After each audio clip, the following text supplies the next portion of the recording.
प्रथम मंत्र में आपको अब ये 7 मंत्र बना के दिए जाते हैं। पहले 5 मंत्र देते थे नानक साहिब भी और परमेश्वर कबीर साहिब जी भी।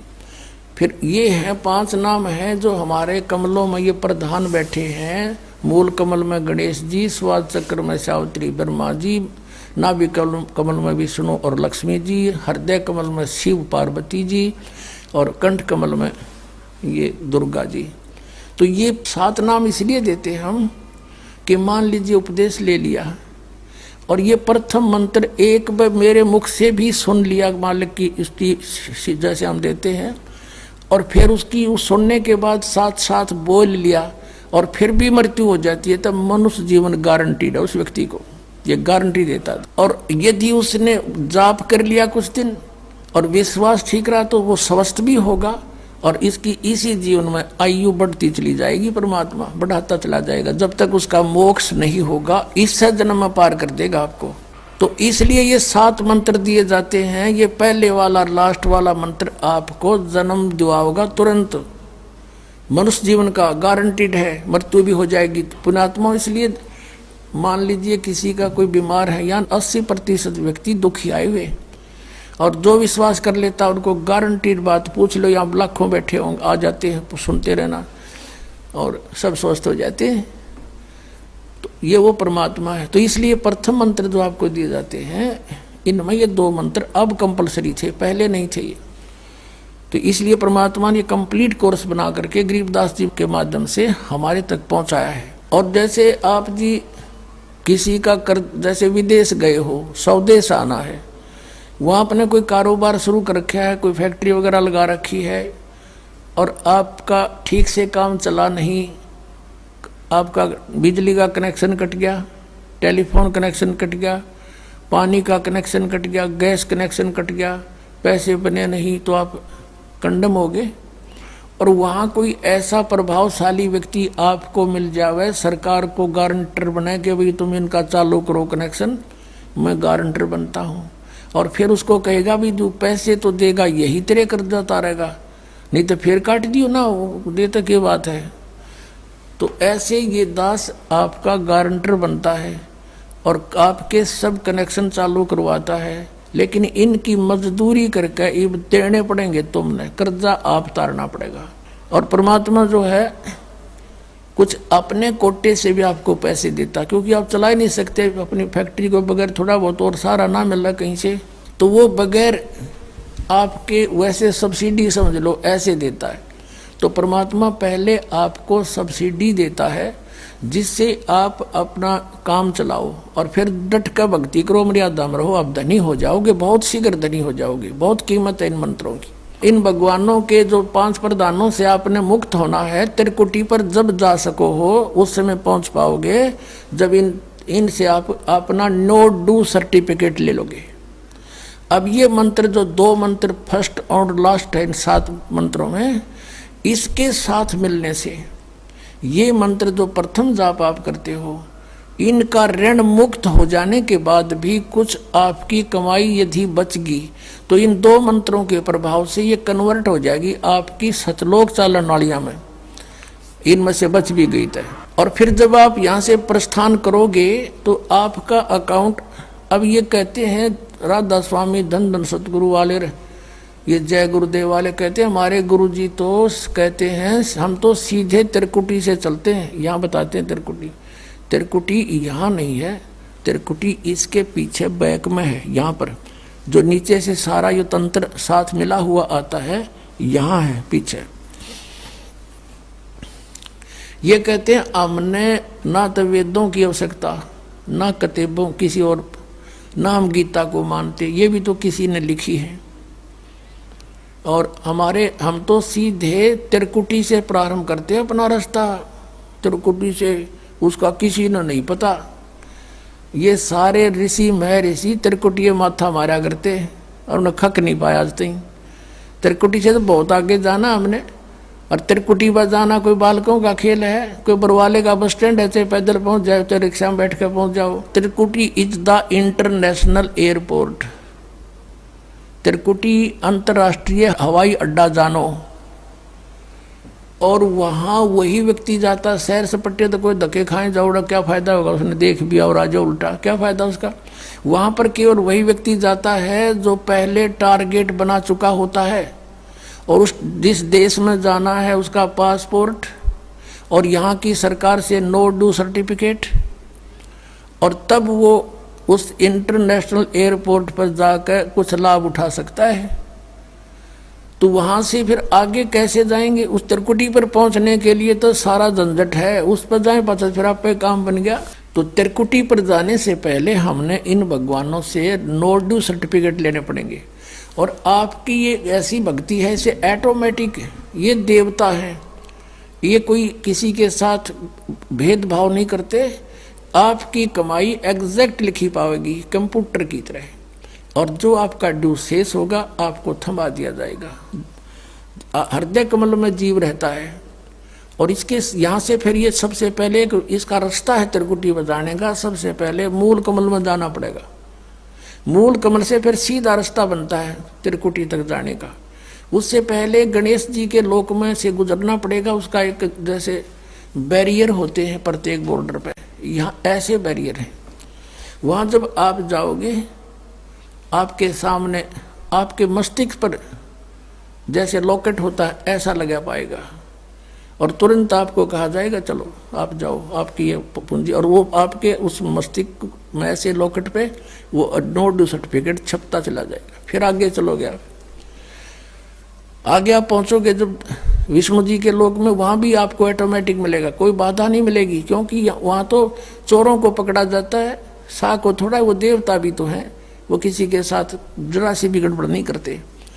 फिर ऐसे शिव के लोक में से शिव इस कमल में हृदय कमल से फिर त्रिकुटी कंठ कमल में आएंगे, फिर हम त्रिकुटी पर पहुंचेंगे। अब त्रिकुटी पर जाने के बाद इस सतनाम के जो प्रथम मंत्र का अकाउंट वहां देंगे हम, लेकिन वहां पर यह काल बकवाद करवा देता है। यहाँ का जो जितने देव हैं ये अपने सतर पर कोई गलती नहीं करते, ये करवाता है। जैसे श्री कृष्ण, इसने सारे प्रयत्न किए थे कि भी युद्ध ना हो, सबसे प्रार्थना की थी दोनों पक्षों से, फिर इन्होंने देख लिया था कि ये मानना नहीं, ये तो इन मत बुद्धि भ्रष्ट हो चुकी है। और उसमें क्या था कि सब रिश्तेदार राजा आधे आधे बांटने थे उन्होंने। ये राजा को भाई जो कौरवों के पक्ष में आना चाहता है वो अपनी स्वीकृति दे दो, पांडवों के पक्ष में आना चाहता है वो अपनी स्वीकृति दे दो, ऐसे कति तैयारी होगी।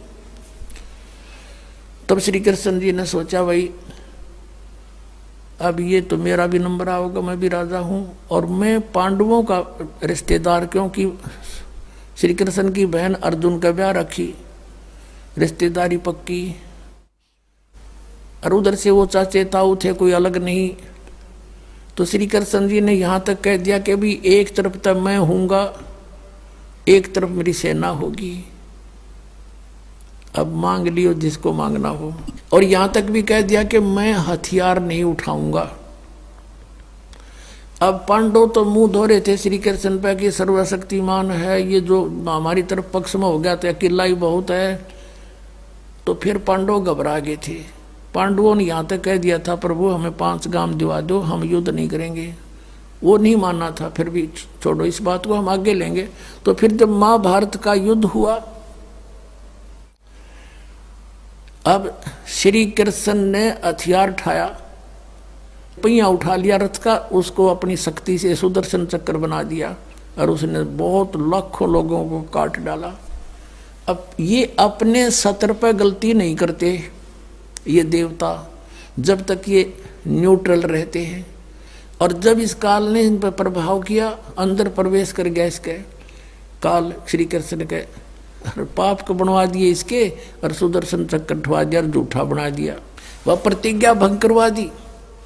ऐसे ये त्रिकुटी पर जाकर चाल चाल है, यहां तक नहीं बोलता ये। अब वहां ये कोशिश करता है कि इसको यहां उलझा दूं।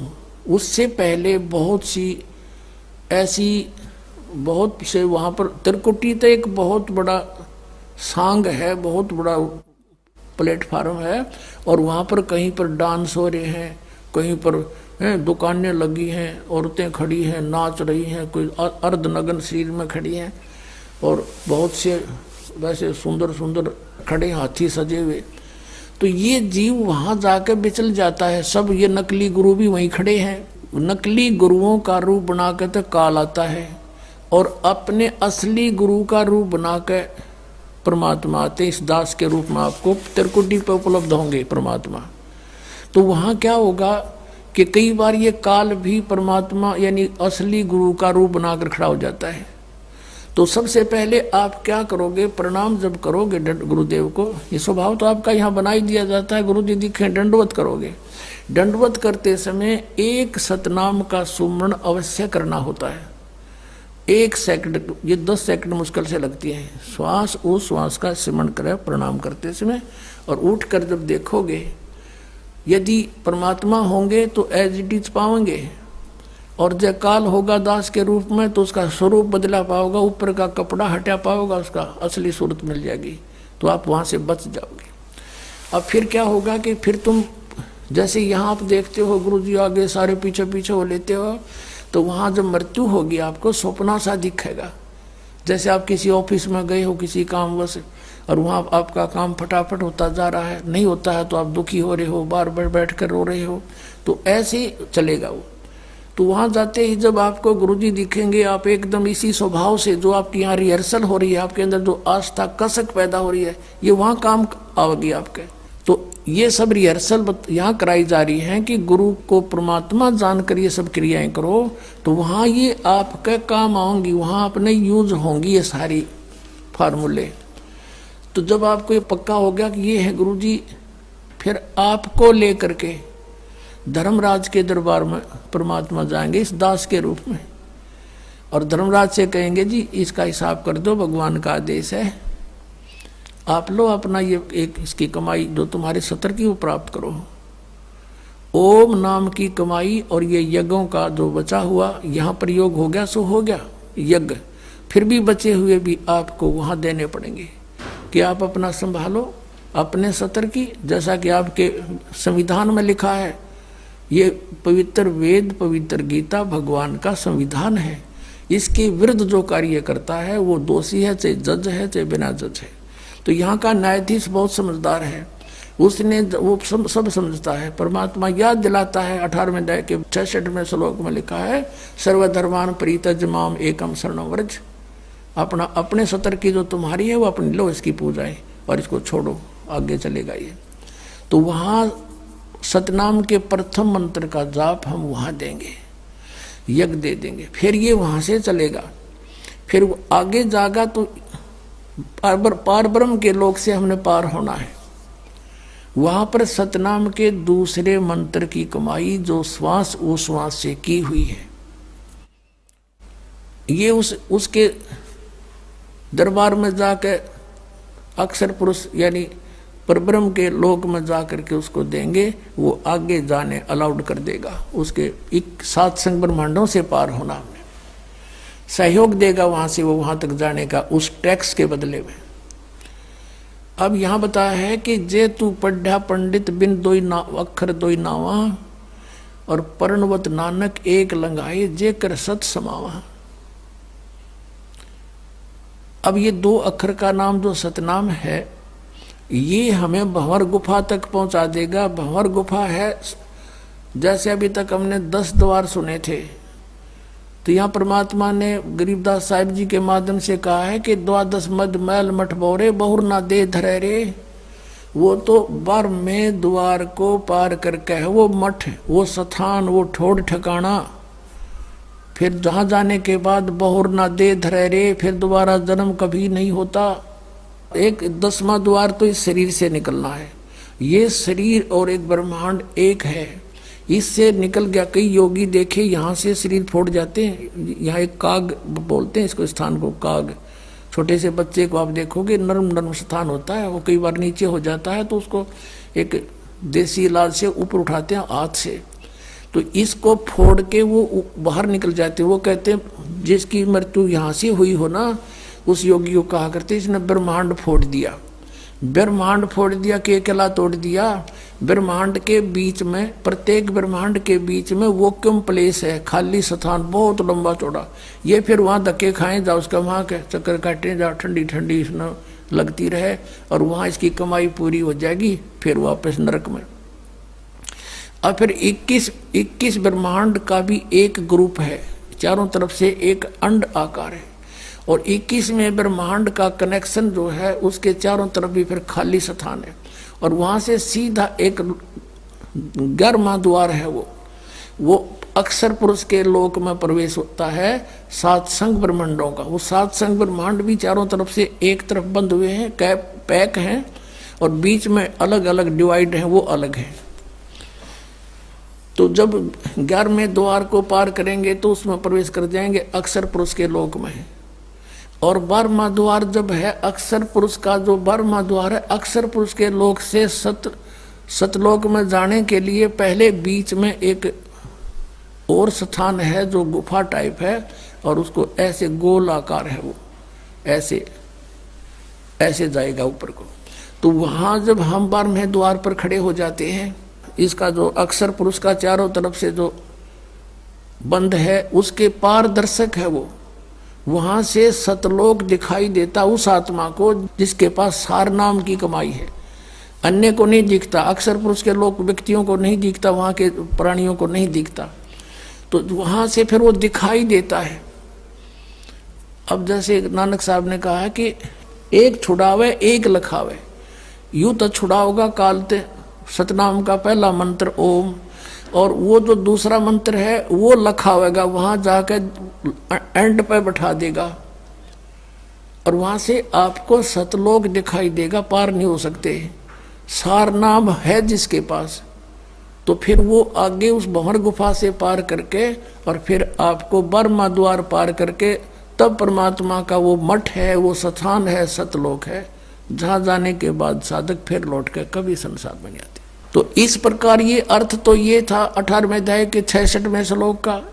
ये बालक के जाने, संस्कृत के जानने वाले विद्वान पाक रहे थे, इनको कख नहीं पता था, अनृत कर डाला इस अनमोल सदग्रंथों का।